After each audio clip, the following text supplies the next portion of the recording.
nacionales, política, economía, internacionales, ciencia, cultura, salud, medio ambiente, temas de actualidad, relieves. Ayer fue noticia, hoy es tema de reflexión y análisis.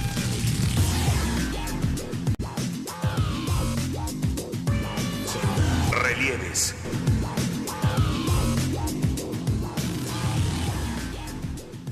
Los que no quieren el cambio porque no quieren dejar de robar, pretenden asustar diciendo que si ganamos, México va a ser como Venezuela. Soy Salomón Chertorivsky y estoy con Anaya. Mi nombre es Luis Donaldo y estoy con Anaya.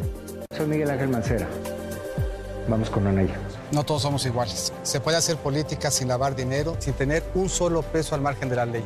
Yo lo he hecho los últimos 20 años. Sin ninguna mancha. Sin ninguna mancha más que el vitiligo.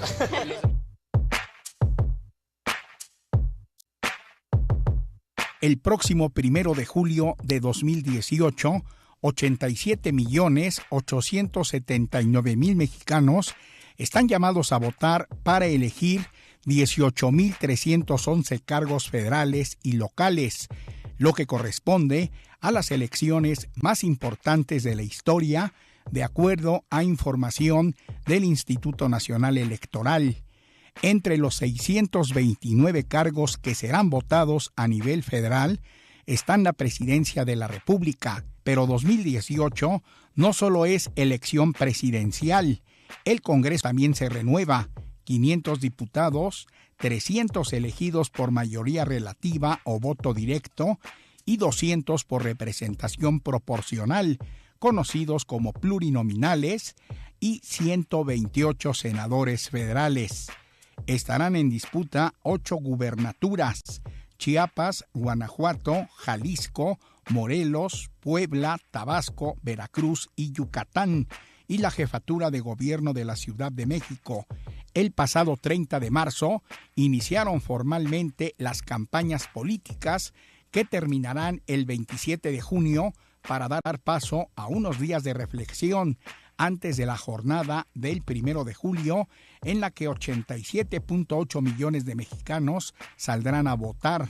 Entre las propuestas de Andrés Manuel López Obrador, candidato presidencial por la coalición Juntos Haremos Historia, destacan terminar con la corrupción, suprimir los privilegios y fueros de los funcionarios públicos. Ya está más que demostrado que la actual política económica no funciona. La han venido imponiendo desde hace 27 años. Claro, funciona para los potentados, funciona para la oligarquía. A ellos les ha ido muy bien. Por eso no quieren que haya un cambio en materia de política económica, porque aunque le vaya mal al pueblo, aunque le vaya mal al país, a ellos siempre les va bien.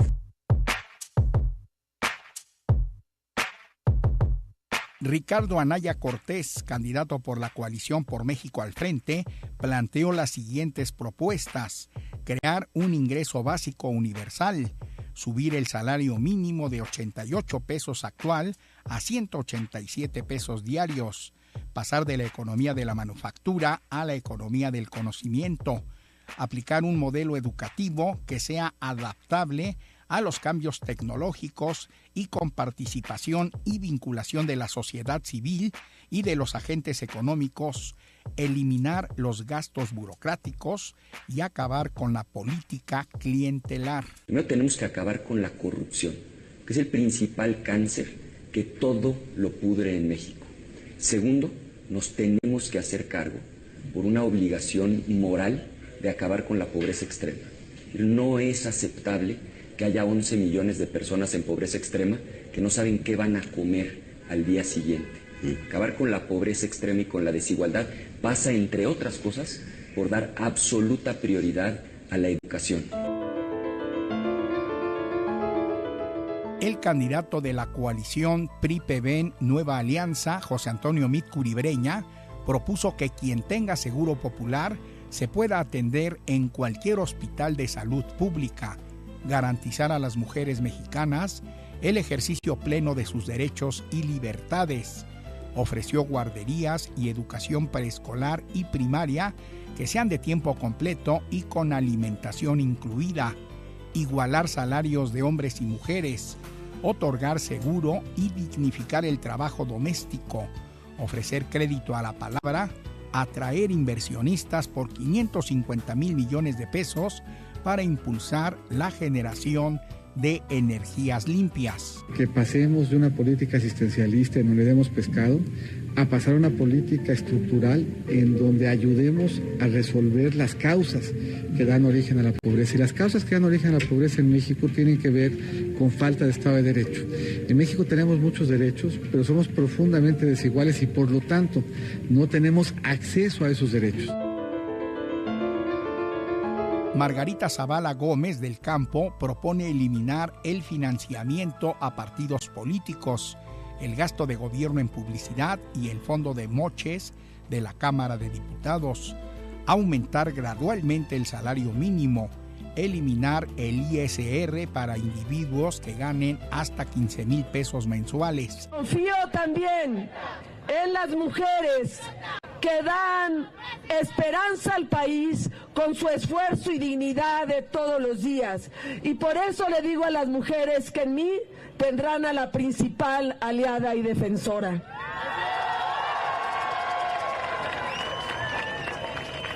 Confío en la capacidad y en la grandeza del pueblo de México, en su honestidad, en su honorabilidad y en su dignidad.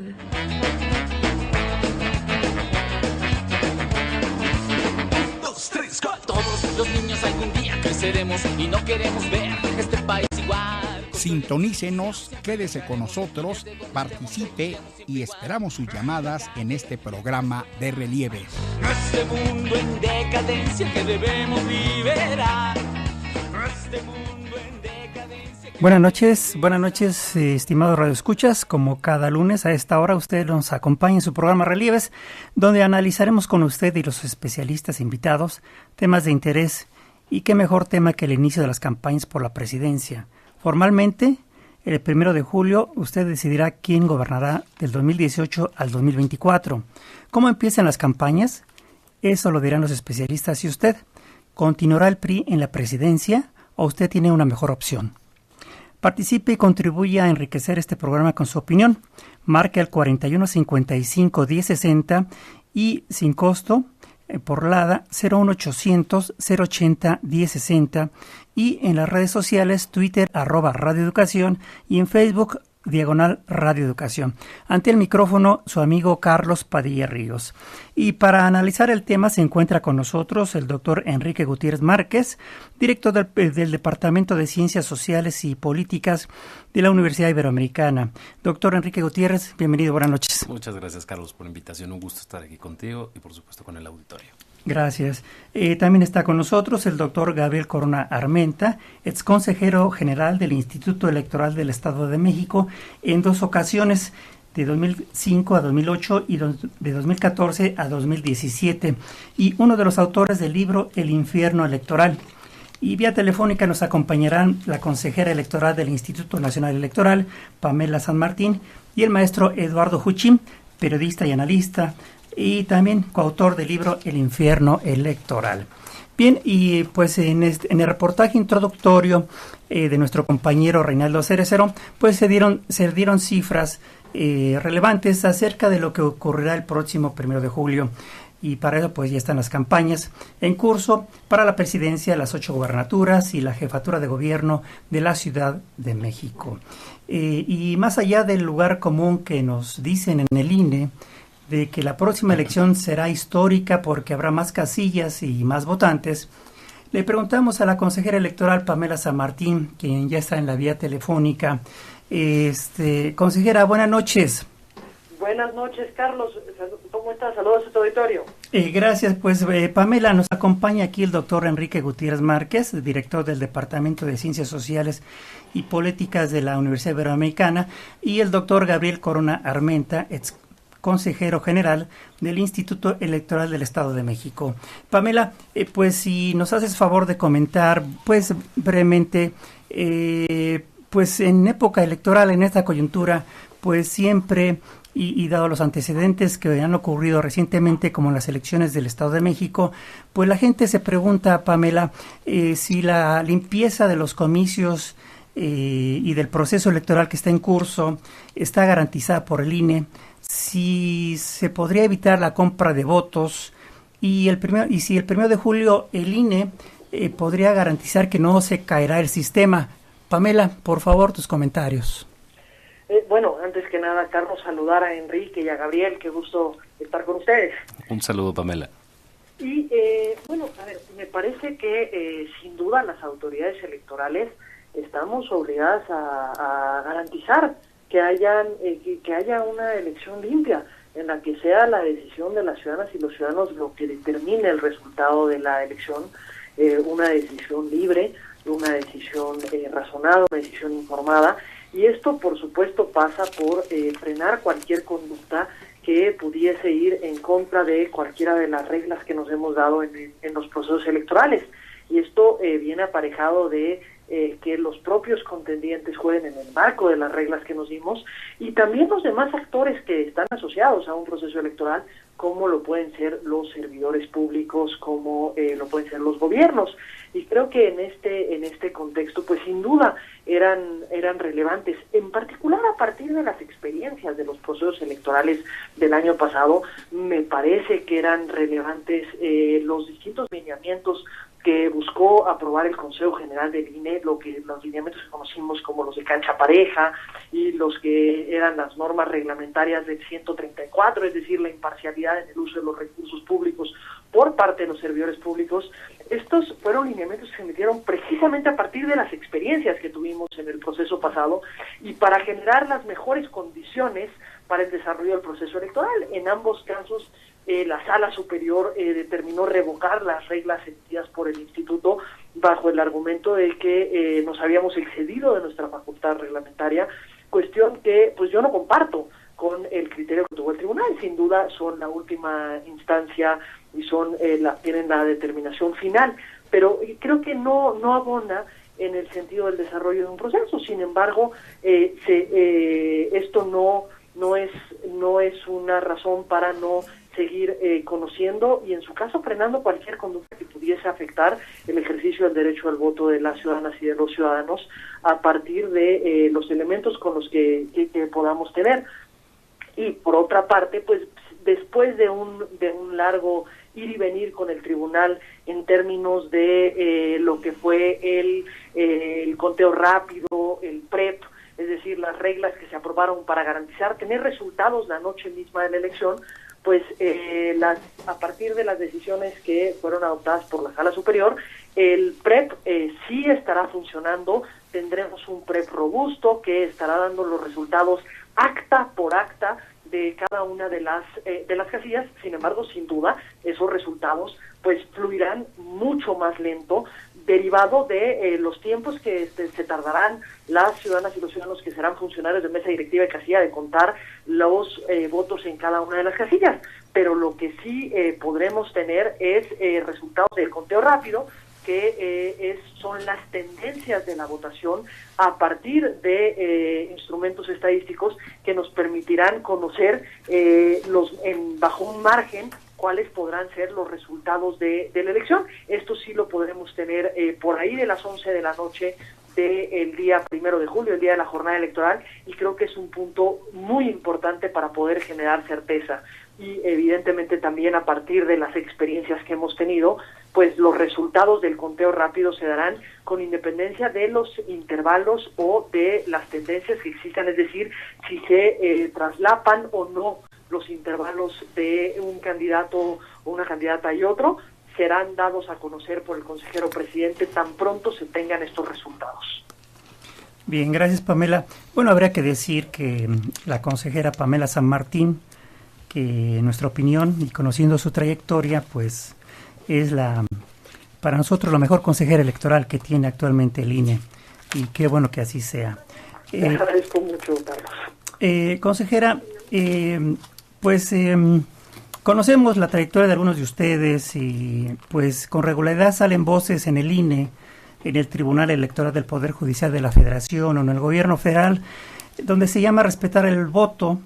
Y si me permite insistir en lo ocurrido en las elecciones de junio pasado en el Estado de México, pues hay analistas que aseguran que se compró y se coaccionó el voto a favor del PRI, que este mismo partido ganó en los municipios más pobres del Estado de México, el polémico desempeño de las autoridades del Estado de México, sean las autoridades electorales y las del tribunal, y las intervenciones del gobierno federal y del gobierno estatal.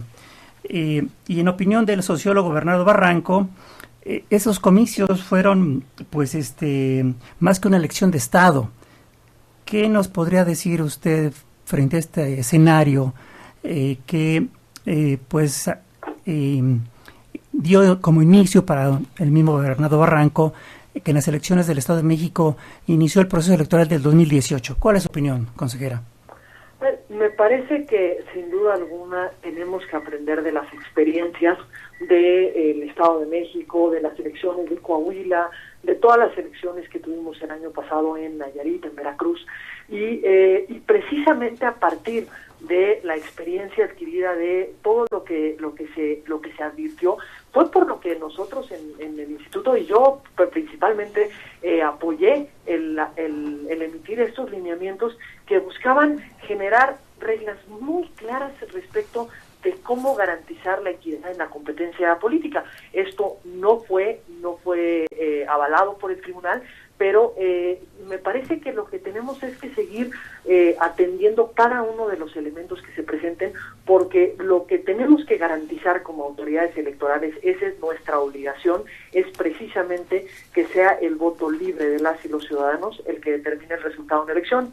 Y esto, por supuesto, que pasa por establecer mecanismos que frenen cualquier conducta que busque incidir de una forma indebida en el proceso electoral, ya sea a través del uso de programas sociales, ya sea a través de la utilización de los propios medios de comunicación para promover a determinados servidores públicos o los logros de determinada administración, o a través de cualquier otra conducta que sea indebida. Estamos obligadas las autoridades a mirarlo a partir de, con una visión de garantizar la equidad en la competencia política y garantizar la libertad del sufragio de las ciudadanas y los ciudadanos.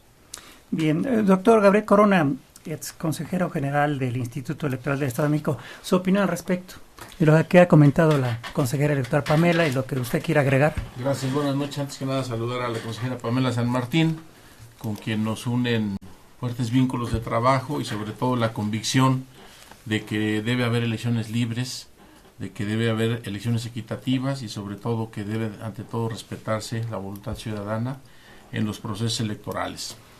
Pamela San Martín fue una defensora de todos estos principios y apoyó al IEM y a toda la iniciativa en ese sentido. Sin embargo, Pamela San Martín es una consejera que pues no siempre es acompañada en su defensa de la legalidad, en sus iniciativas, por un bloque de consejeros que es mayoritario al interior del Consejo General del INE y que en el Estado de México pues frenó iniciativas como el PREP Casilla, que hubiera ayudado enormemente a la transparencia del resultado electoral, y otra serie de iniciativas que buscaban siempre garantizar que hubiese una competencia equitativa y que, por ejemplo, los lineamientos que hablaba ella, pues que se frenaran el reparto de programas sociales, sobre todo en actos multitudinarios, que hubiese un uso político de la pobreza y que los programas sociales pues no tuvieran ese uso electoral que es de sobra conocido, se le dio en el caso del Estado de México. Pero hay cosas que rebasaron también tanto al IEM como al propio INE, como fue el caso del terror electoral en el Estado de México. Ese terror electoral que sobre todo Santiago Nieto recupera muy bien en este texto, la elección del nunca, cuando habla de que nunca había visto colocación de cabezas de cerdo en casillas, en domicilios de representantes de partidos políticos, esas llamadas telefónicas nocturnas llamando a votar por candidatas de la oposición, que en realidad tenía el propósito más bien de disuadir esas preferencias electorales, esos citatorios falsos que hubo tanto de la FEPADE como la de la Fiscalía Local, esas llamadas telefónicas que buscaban amenazar e intimidar directamente a representantes de partidos y actores políticos. Bernardo Barranco ha relatado que él mismo sufrió algunas llamadas en ese sentido, y me parece que el Estado de México es un muy mal precedente, dado que se aprovecharon mucho los vacíos que hay en la ley, quienes desde el poder organizaron esta estrategia del uso político de los programas sociales, esas políticas de terror electoral, ese uso político también de las instituciones de procuración de justicia, concretamente de la PGR, que así como ahora se lanza en contra de Anaya, también antes lo hizo en contra de Josefina Vázquez Mota, independientemente de si hay razón o no. Eso no lo sabemos los ciudadanos, no conocemos los expedientes, no conocemos los archivos. Y por otro lado también lo que tiene que ver con una especie de captura de parte de las instituciones electorales, que se da desde los mismos procedimientos de designación de los consejeros y consejeras electorales, así como de los magistrados del tribunal, de los tribunales de justicia local y de los tribunales federales en ese sentido. Entonces eso hace que sea muy difícil de modificar estas conductas electorales de quienes están acostumbrados a violentar la ley y sobre todo aprovechar los vacíos, los resquicios que da para por ahí meterse y modificar los resultados electorales de la manera en que ha ocurrido, porque aunque no podemos hablar de una serie de prácticas, una sola práctica, pero sí hay una serie de acontecimientos que son aprovechar que no hay representantes en algunas casillas, que no llegan los funcionarios de mesa directiva en otra casilla para sustituirlos con funcionarios afines, en fin, un conjunto de prácticas que tuvieron que ver desde los conteos en las casillas hasta la calificación en los consejos distritales y después en el Consejo General, que permitieron configurar una elección de las características que sobre todo Bernardo Barranco define en este libro del infierno electoral, que esperemos no sea el escenario que tengamos en esta elección de 2018. Bien. Doctor Enrique Gutiérrez, director del Departamento en Ciencias Sociales y Políticas de la Universidad Iberoamericana. Su comentario, por favor, inicial. Pues igual, un saludo, Pamela, un gusto estar aquí contigo compartiendo el espacio. Carlos, por supuesto, a todas las personas que nos están escuchando.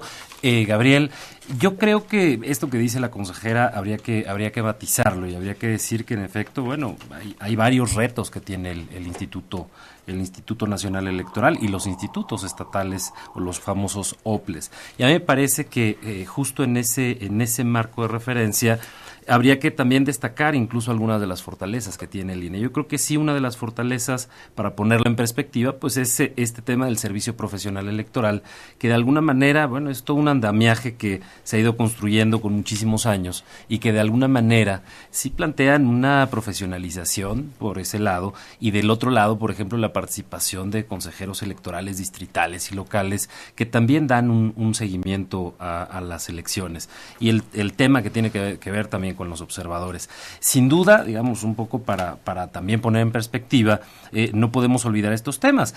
Retos, pues sí hay muchísimos, y creo que lo decía Gabriel con mucho atino, en donde el problema va más allá.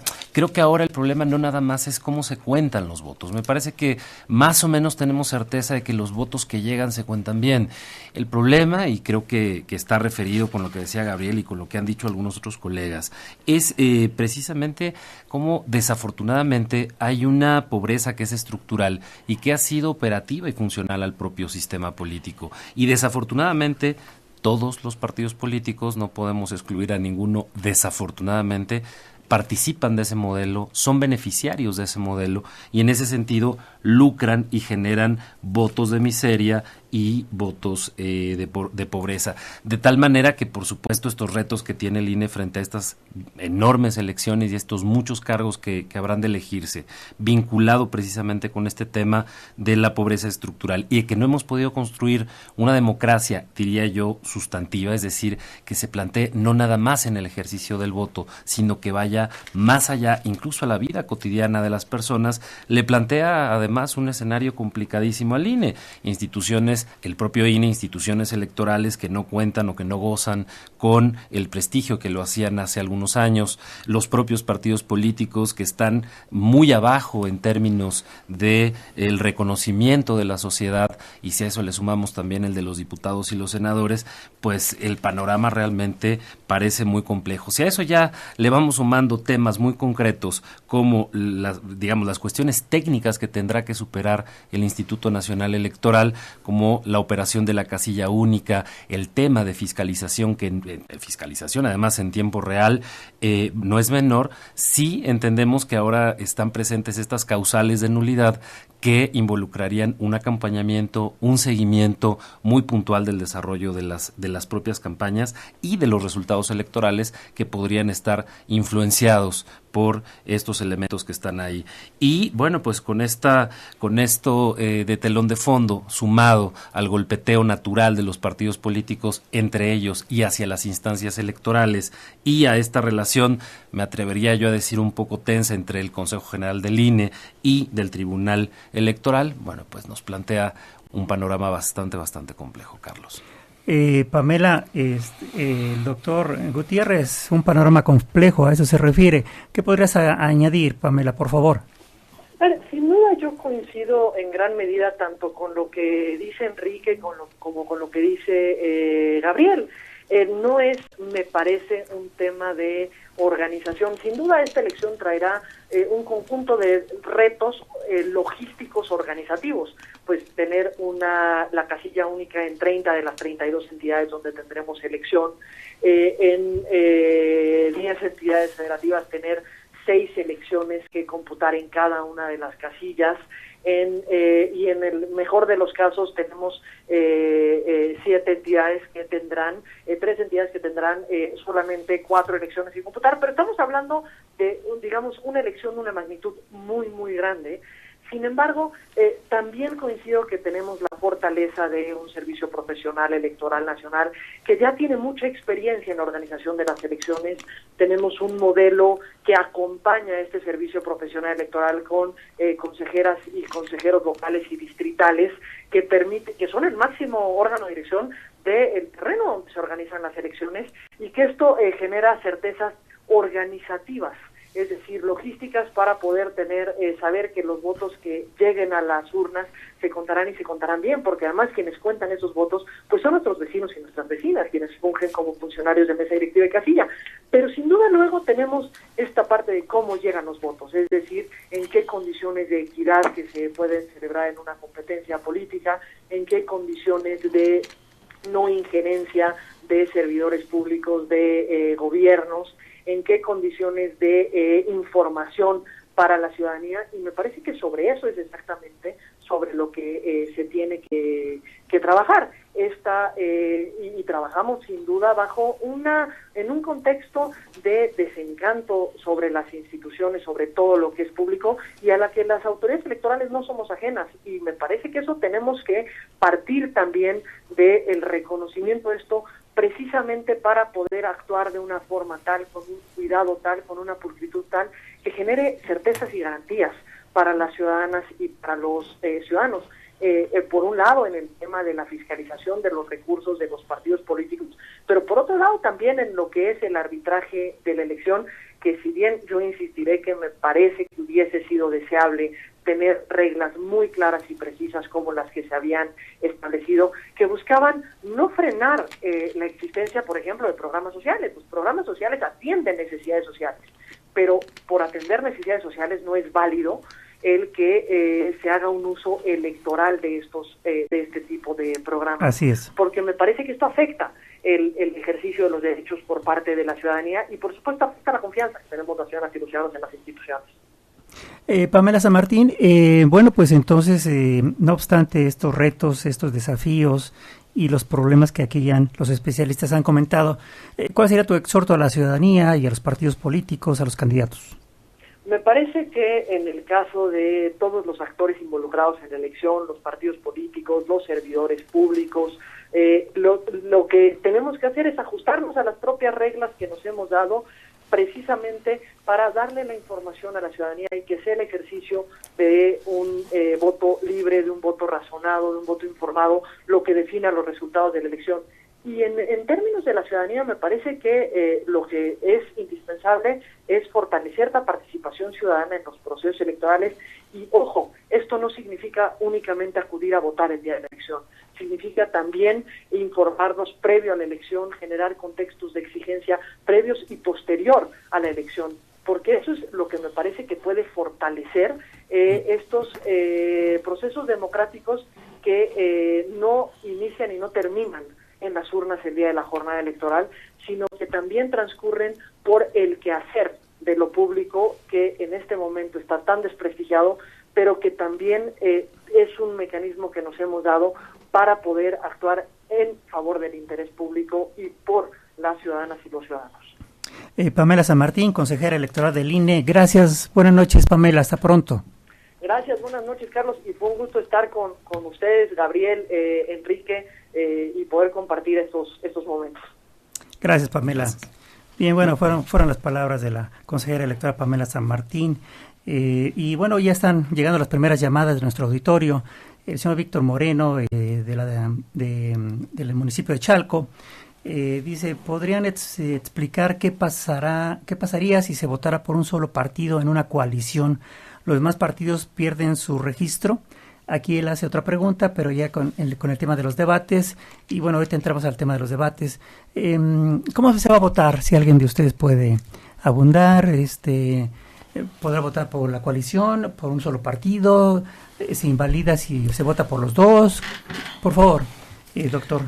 A ver, ¿me puedes repetir la pregunta? Sí.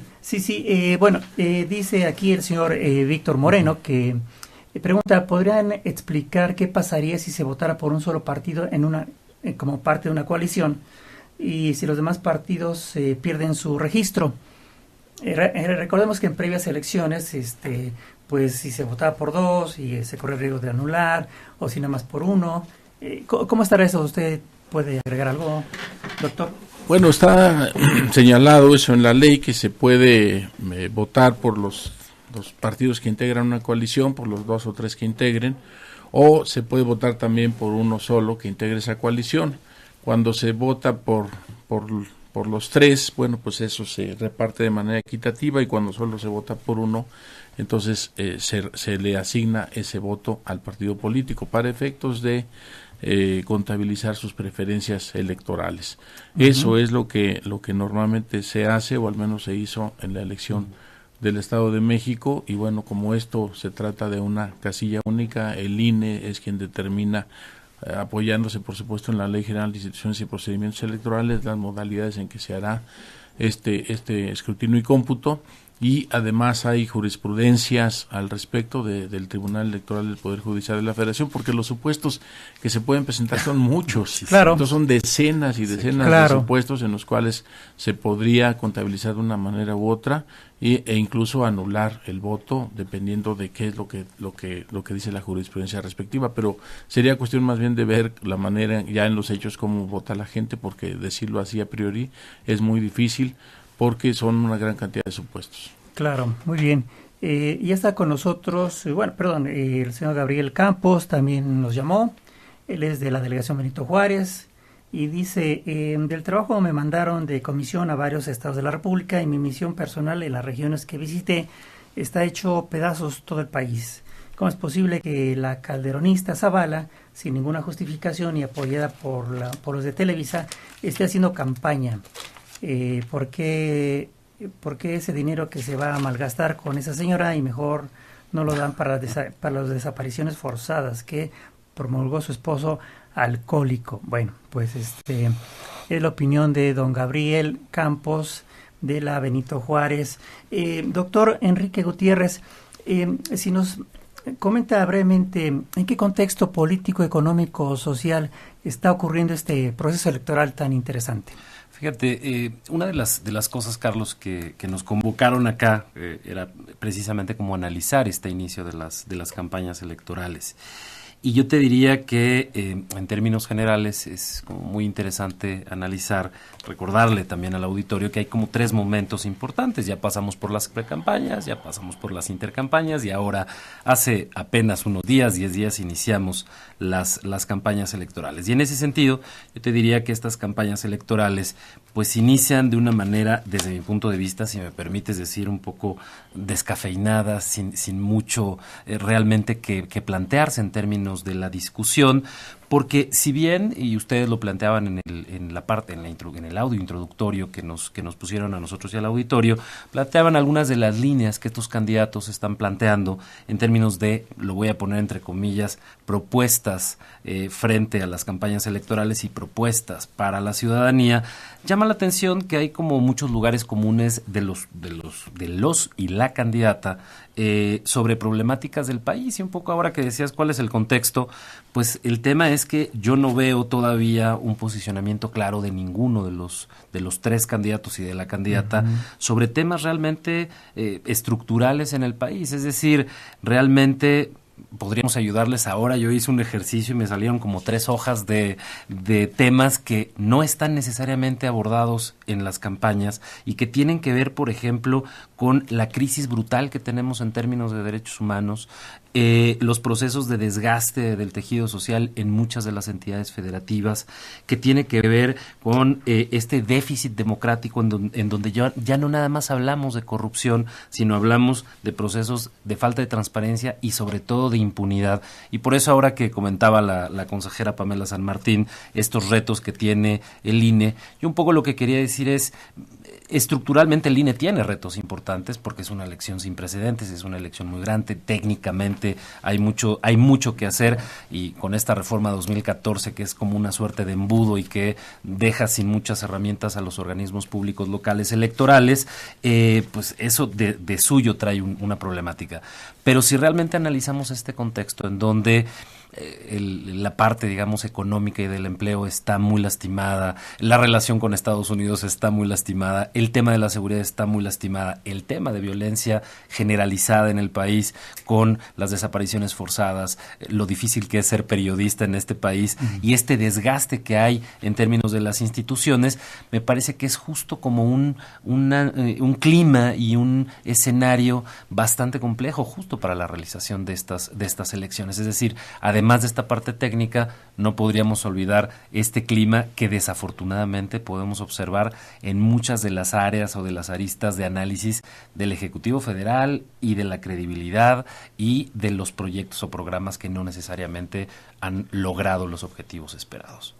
Bien, pues sí, efectivamente, pues las elecciones, este proceso electoral se distingue por lo que usted decía, doctor Enrique Gutiérrez, pues por una crisis en derechos humanos, una crisis de impunidad, de inseguridad, y está en la línea telefónica el maestro Eduardo Juchín.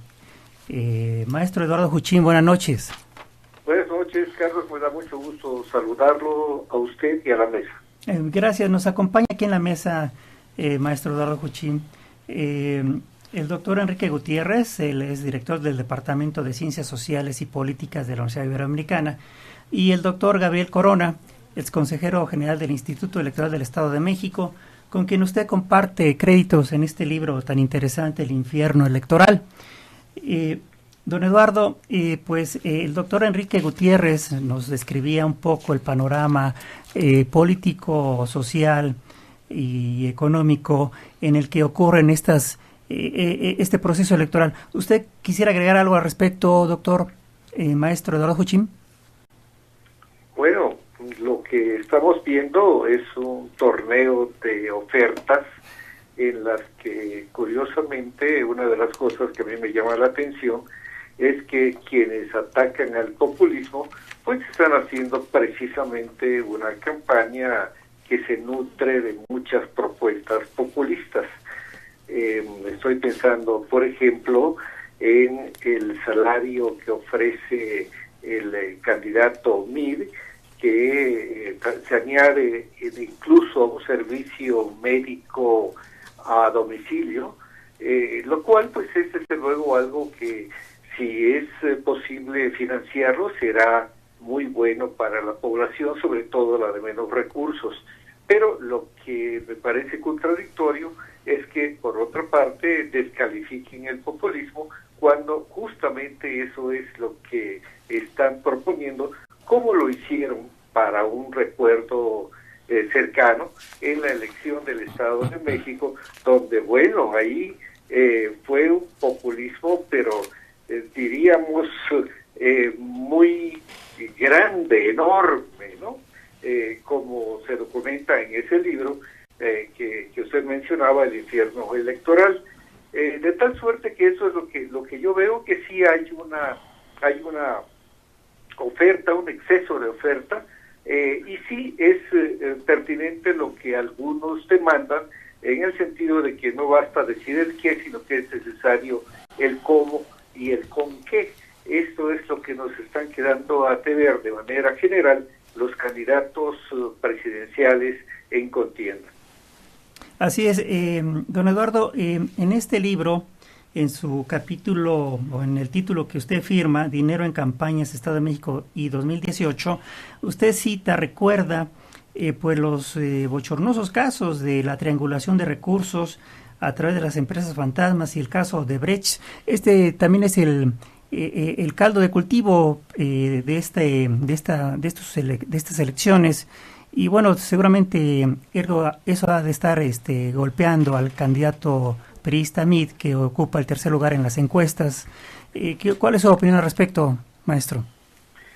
Bueno, el problema es casi un lugar común decirlo, el problema de las democracias en el mundo, y particularmente en México, es la presencia de dinero, del financiamiento de las campañas, del dinero ilegal, que en el caso de México suele correr a raudales en las campañas políticas, sobre todo a partir de que el Partido Revolucionario Institucional regresó a la presidencia de la República y prácticamente tiene puesto los programas sociales con fines proselitistas de los candidatos del PRI, y pues en el caso del Estado de México hubo mucho más que eso. Hubo el empleo ilegal del presupuesto de dinero público en la campaña de Alfredo del Mazo, y como quiera que sea, este es el problema que todavía no logramos resolver,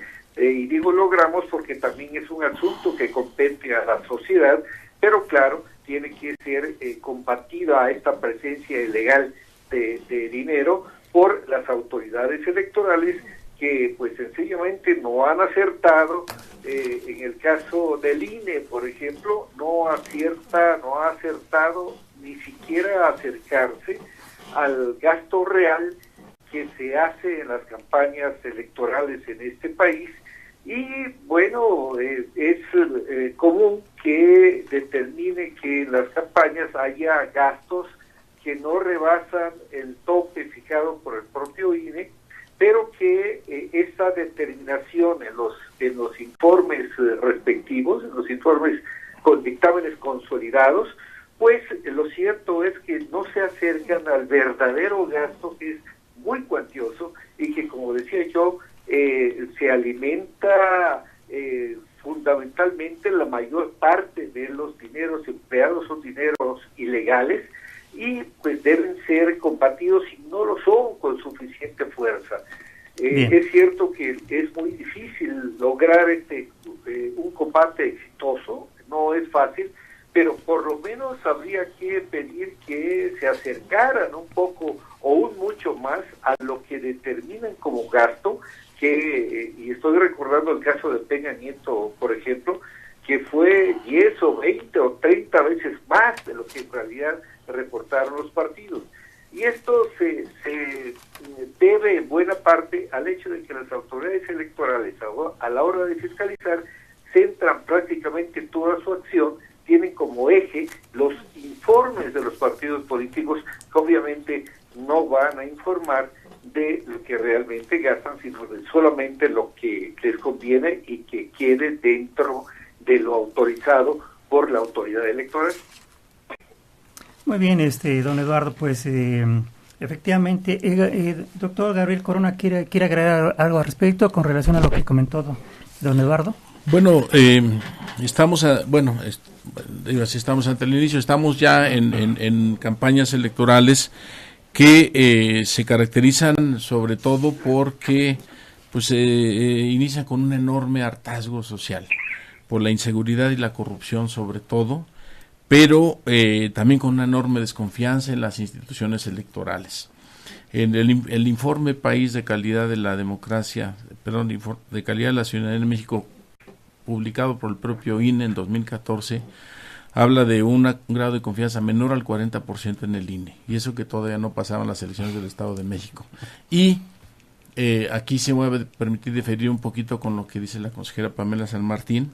Checaba el propio informe en estos momentos, el grado de confianza de los entrevistados en las personas en general es apenas del 28%, y el 70% dice no confiar en las demás personas. O sea, más allá del círculo familiar más cercano, los mexicanos desconfiamos por todo lo que vivimos. Entonces, una campaña que está centrada en decir confía en los funcionarios de mesa directiva de casilla porque son tus vecinos los que van a contar, me parece que eso no genera confianza, porque aquí está el 70% de gente que dice no confiar.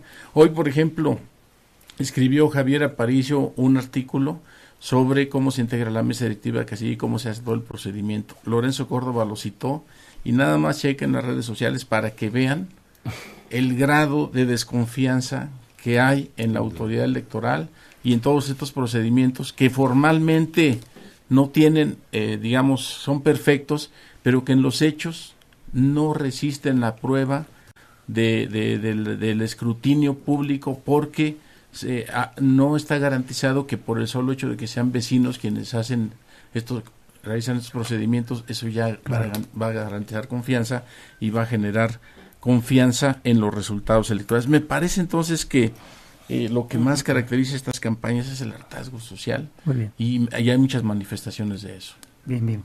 Don Eduardo, pues le agradecemos muchísimo su participación y como siempre el apoyo a Radio Educación.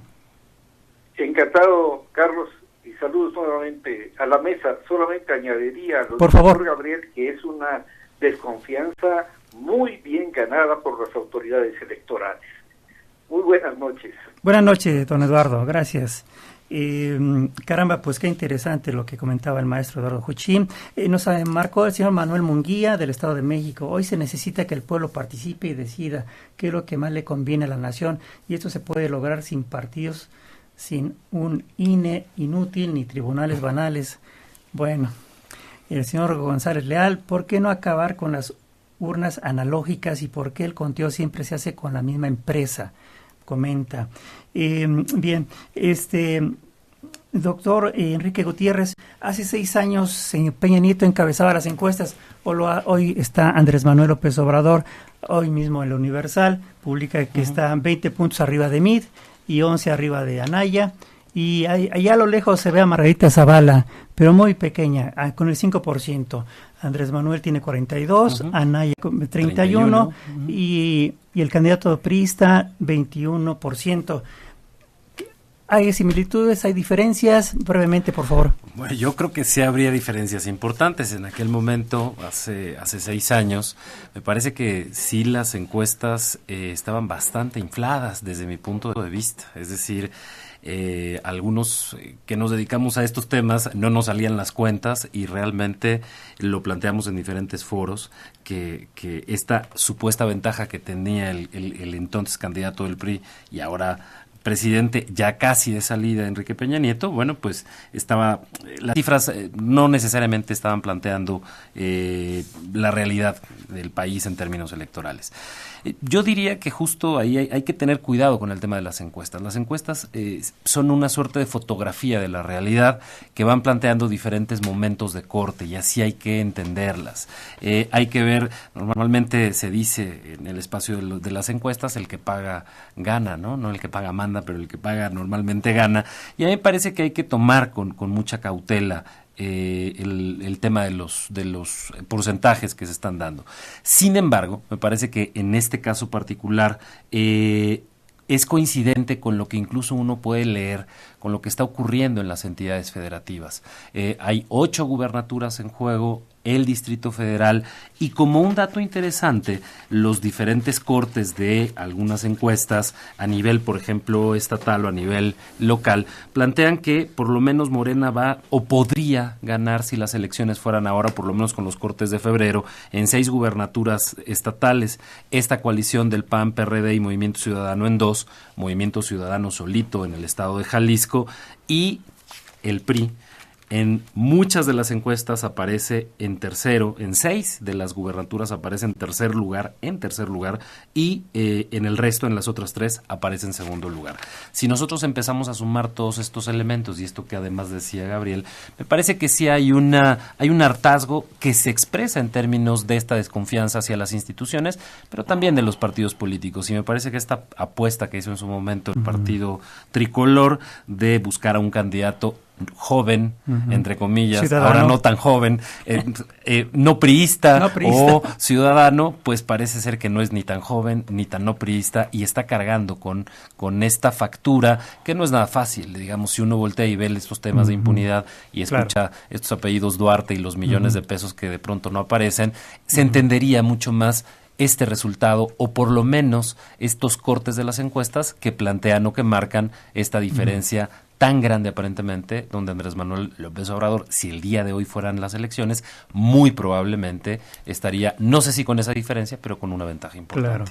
Bien, bueno, pues antes de comentar, pedirle al doctor Gabriel Corona que nos diga qué esperan para el primer debate del 22 de abril, aquí en el Palacio de Minería, entre los candidatos a la presidencia. Permítame leer las llamadas de nuestro auditorio. Esther Hernández tiene 70 años, escucha Radio Educación, por supuesto. Ella es del municipio de Nezahualcóyotl. ¿Qué espera el INE o los funcionarios que tengan injerencia para dejar de pagar al PRD?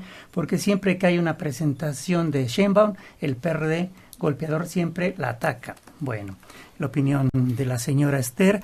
Máximo García dice, comerciante de la Venustiano Carranza: saludos a los integrantes del programa y al periodista Eduardo Juchín. Sus opiniones son muy certeras, asegura el señor Máximo García. Bien, doctor Gabriel Corona, ¿qué espera usted del debate del 22 de abril? Bueno, los debates están planteados para confrontar ideas, para confrontar programas, aunque no siempre ocurre así, porque se recurre mucho a los ataques personales. Yo preveo que habrá una combinación de los dos, pero sobre todo me parece que los ataques personales estarán centrados en una figura, que es el puntero. Claro. Obviamente, Anaya ya se dio cuenta que atacando al PRI no crece, y pues más bien están ahí pues casi en un empate técnico, y entonces me parece que ya cambió la estrategia, y eso se ve en los spots.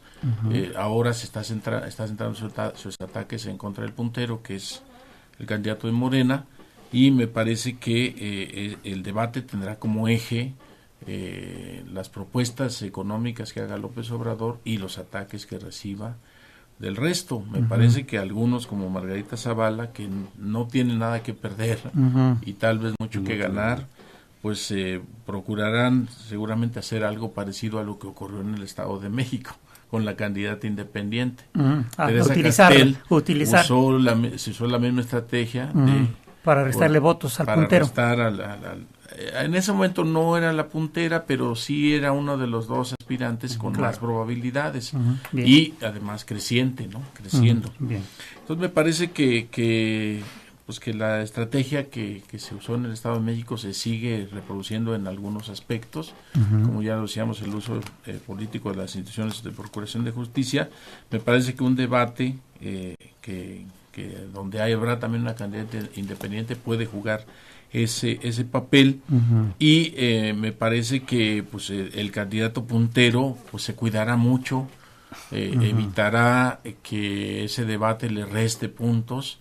Creo que arriesgará lo menos posible. No creo que se le ocurra hacer lo que en 2006 de no asistir. Sería, me parece muy, si no catastrófico, muy delicado, porque eso le haría ver como alguien que rehúye este tipo de prácticas políticas sanas, y me parece que ese debate pues si bien no son determinantes, pero sí puede hacer que la ventaja crezca o esa ventaja se reduzca, y eso lo cuidarán ambos. Muy bien. Hace un momento estábamos leyendo, doctor Enrique Gutiérrez, que el PRI va a lanzar spot atacando las propuestas de Andrés Manuel López Obrador. ¿Viene una guerra sucia o es parte de las campañas? ¿Cómo la ve usted? A ver, yo creo que en una normalidad democrática hay que acostumbrarse ya justo a esto que decía Gabriel, a los dimes y diretes. Lo veremos muy probablemente en el debate y con los spots. Yo esperaría que más bien los spots se centren en verdaderas propuestas y no en una guerra sucia frente a los otros candidatos. Eso es lo que yo esperaría. Seguramente eso no va a ocurrir. Y a mí me parece que en términos de la estrategia del propio MID, pues más le vale que haga algo, porque de verdad parece que su campaña no despega para ningún lado.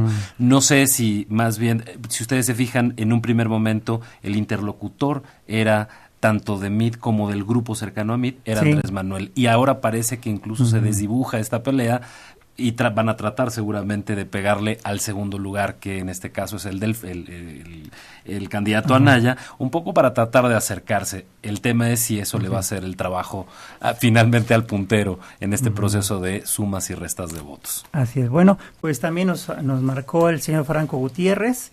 Dice, el modelo electoral que se repite cada 3 y 6 años y sus notables trampas, como la reciente en el Edomex, demuestra en la receta es ineficaz por más que pretendan los medios de comunicación. Bueno, es lo que opina aquí el señor que nos hizo el favor de marcarnos.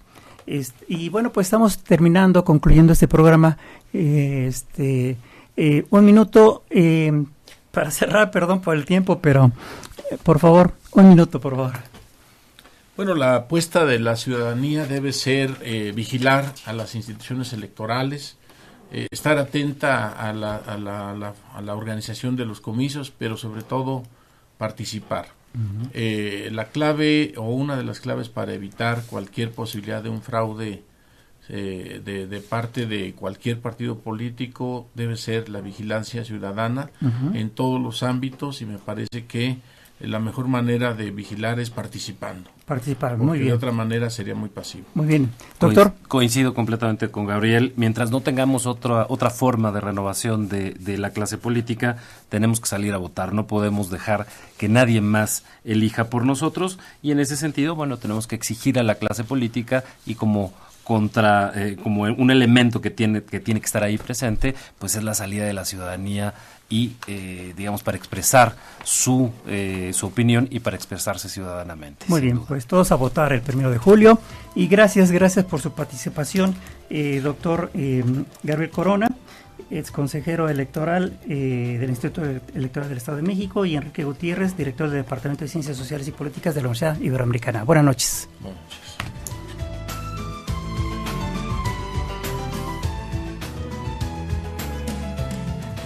Bien, participamos en la producción de este programa Rafael González Domínguez, reportaje de Reinaldo Cerecero, asistencia y musicalización Manuel Mora, y en la conducción Carlos Padilla Ríos. Buenas noches, nos escuchamos el próximo lunes.